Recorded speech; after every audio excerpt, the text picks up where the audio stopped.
One of my favorite obscure ships in Star Wars is the Taylander Shuttle, a niche background ship first seen in Attack of the Clones. But I recently discovered that there is actually a lot more to this ship than I initially thought, with several different variants you might not notice if you don't look close enough. So let's do just that. I'm Joey from Radio Free Coruscant, and this is everything there is to know about the Taylander Shuttle.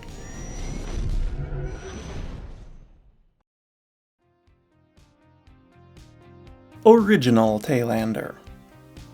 The Gallifrey Yard's Taylander Shuttle was a popular model of passenger and cargo transport seen throughout the galaxy around the time of the Clone Wars. It featured a long, round hull with several engines and fins at the rear, and various other details and features that varied depending on the variant of the Taylander Shuttle. There were at least 4 models of the Taylander at 3 different sizes, as well as an intermodal cargo freighter based on the Taylander hull. The original version of the ship was seemingly the rarest, visible only in Attack of the Clones.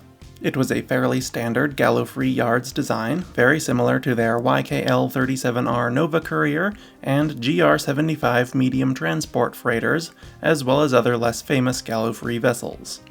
Its front end was largely featureless, besides a fairly large cockpit window at the front and the forward landing gear behind and below that. Along the ship's flanks were a pair of swooping elements. They seem to contain exposed mechanical details, but are clearly decorative as well. It's possible these were some kind of sensor bays, though that seems like a lot of sensors for a simple civilian shuttle. Moving further back, the rear landing gear were mounted to the sides of the ship about 3/4 of the way along its length. Interestingly, they seem to be partially exposed even when retracted. I haven't been able to find a reference image of this version of the Taylander with them retracted, but I don't see anything on it that could be landing gear doors on the rear end of it, so they must not retract all the way. Also at the rear were a large number of fins. These were probably used to provide extra stability in atmospheric flight, and may also have held sensors, antennas, or other equipment. And of course, its 4 sublight engines were located at the back of the ship as well. As far as I know, we have never seen the inside of this variant of the Taylander, or most of them for that matter, but I expect it was probably something like a slightly larger version of the interior of the GX-1 short hauler. That ship came in several interior configurations, all of which would be plausible for the Taylander as well.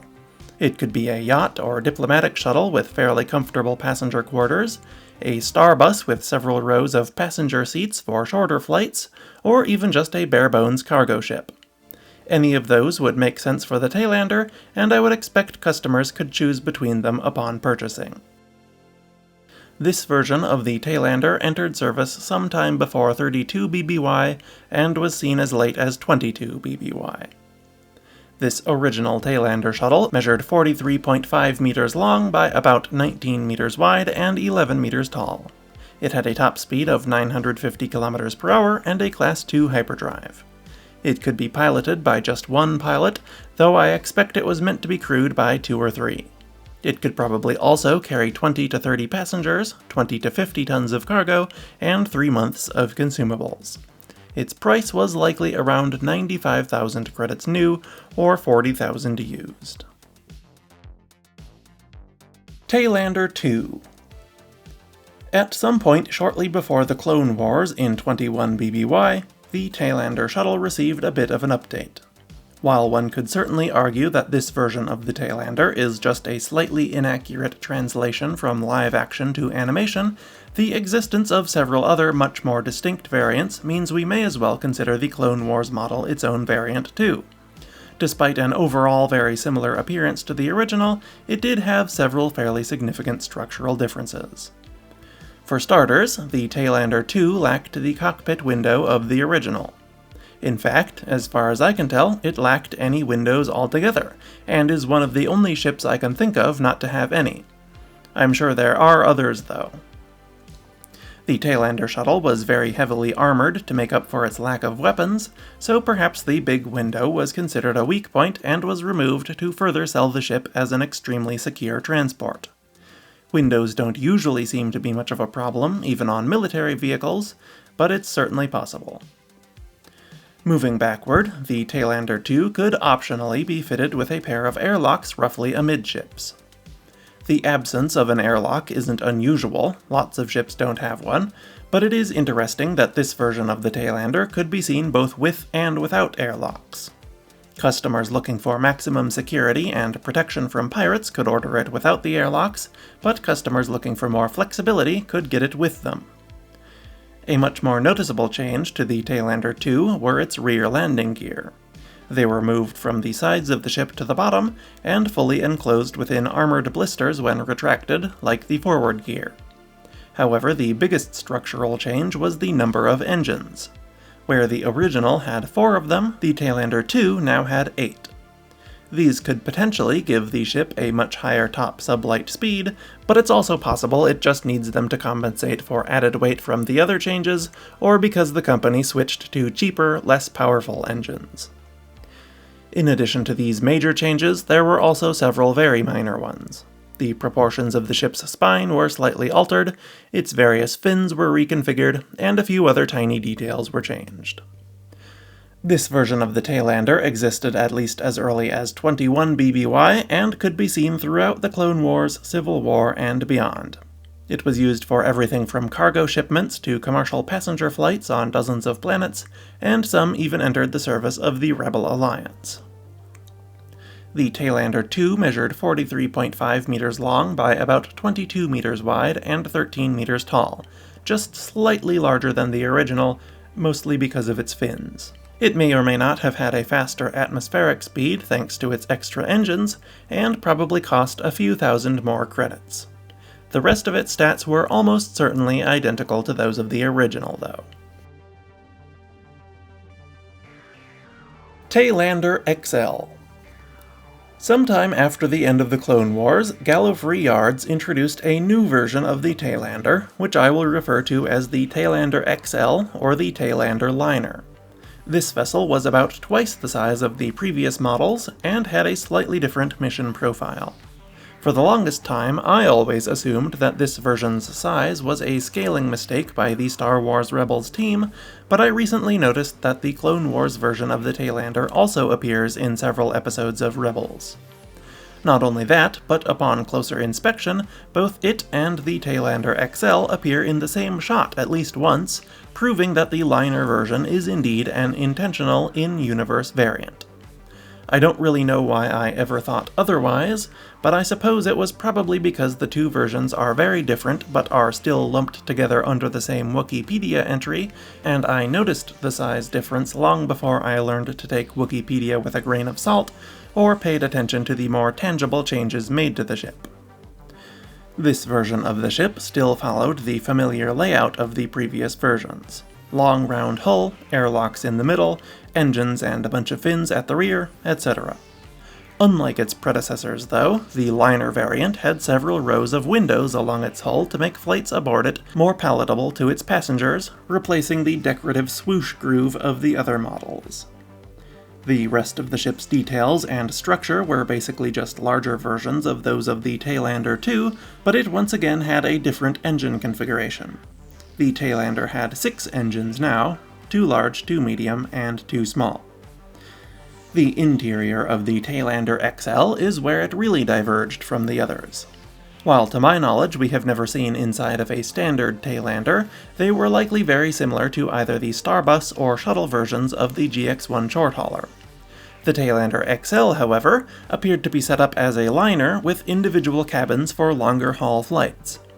It could likely also be outfitted in other configurations too, as Senator Mon Mothma used a Taylander XL as her personal starship.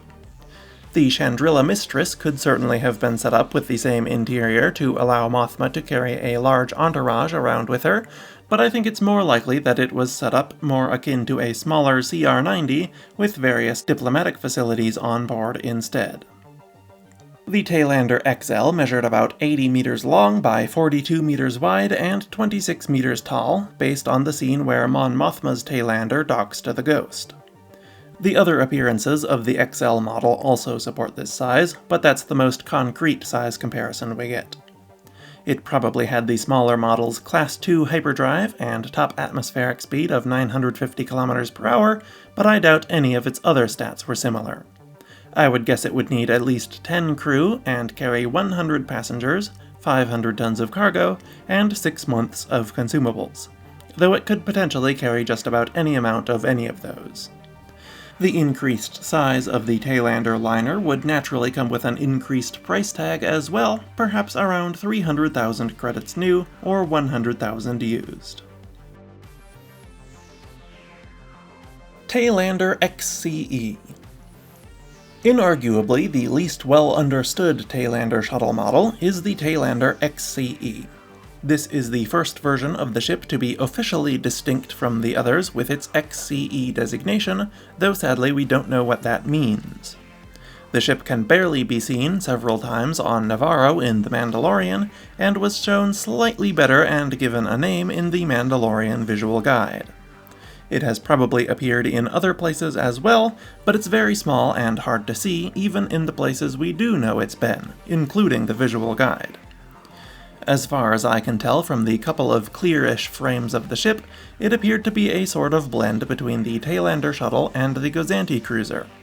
While it was much smaller than either of them, it was probably designed to resemble them for marketing purposes. It had the same general shape as the classic Taylander, but with a somewhat Gozanti-esque profile, 2 short triangular wings, and 2 long engines. It also appeared to have a laser cannon turret on the top, though it's certainly possible that this was an aftermarket add-on. The Taylander XCE was probably intended to be a personal transport for just a handful of people, like other shuttles in its size range. It is also possible that it carries a lot of people in Starbus-style seating, but it has the vibe of a more solo ship to me. Perhaps the XCE means executive something or other. It existed around 10 ABY, but was likely manufactured much earlier, as Gallifrey Yards went bankrupt and ceased operations around 3 ABY. Then again, what remained of the company was taken over by Kuat Drive Yards, who did attempt to sell at least one Gallifrey-style vessel, the Orca-class cargo frigate. Perhaps the Taylander XCE was another attempt by Kuat to capitalize on their acquisition. If that were the case, the ship could be brand new when we see it in The Mandalorian. The Taylander XCE measured roughly 22 meters long by 10 meters wide and 6.5 meters tall, but it's very hard to tell. It could believably be anywhere from 18 to 30 meters long, but 22 seems the most correct to me. I see no reason to believe it has anything other than a Class 2 hyperdrive and top speed of 950 km per hour like the others, but it could really be anything. It was armed with 1 dual laser cannon turret. The ship probably required only 1 crew, maybe 2, and could likely carry about 4 to 8 passengers, 10 tons of cargo, and a month or 2 of consumables. This version of the Taylander probably cost a lot less than the others, perhaps around 45,000 credits new or 15,000 used. Though it is worth noting that the prices for all of them are just estimates on my part. They could cost about anything. Orca-class freighter. The Taylander's hull design wasn't exclusively used for shuttles though, as the final and most extreme variant of the Taylander demonstrates. The Orca-class freighter was a relatively large intermodal cargo container ship. Its bow was built from the hull of the Taylander liner, with a large wedge-shaped section in the middle, followed by a pair of long arms for holding shipping containers, and a pair of wings at the rear containing its 6 engines.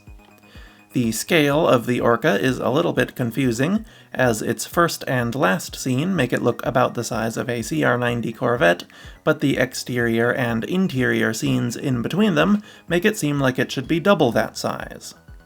The use of a Taylander liner bow would support the smaller size, and it would need to be doubled in size yet again if it were larger.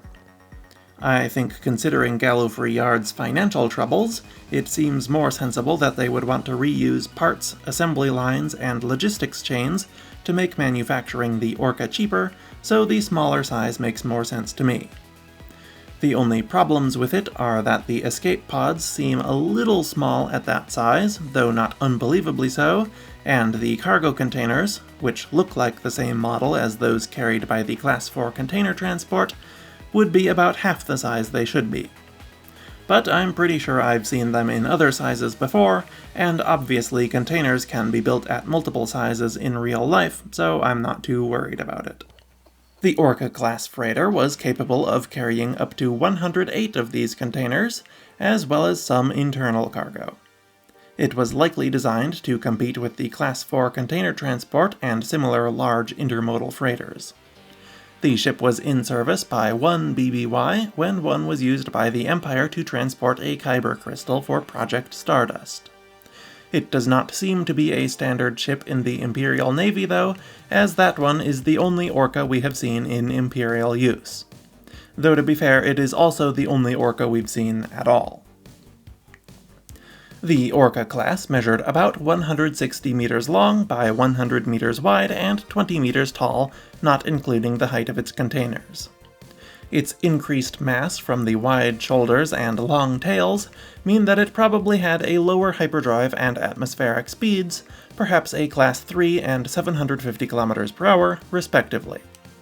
The ship probably required the same 10 crew I suggested for the Taylander liner, plus many more for loading and unloading if the ship is headed to a destination without sufficient cargo handling personnel. It may have had a passenger capacity of a couple dozen to take care of that when necessary.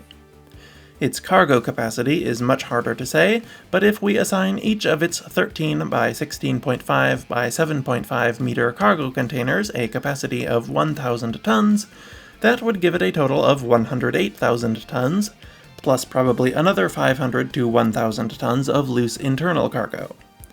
That seems like kind of a lot, but a normal Earth shipping container can support about 5,000 tons of cargo and is a fraction of the size of the containers carried by the Orca. 109,000 is an understatement, if anything. Even 1,000,000 tons could be believable.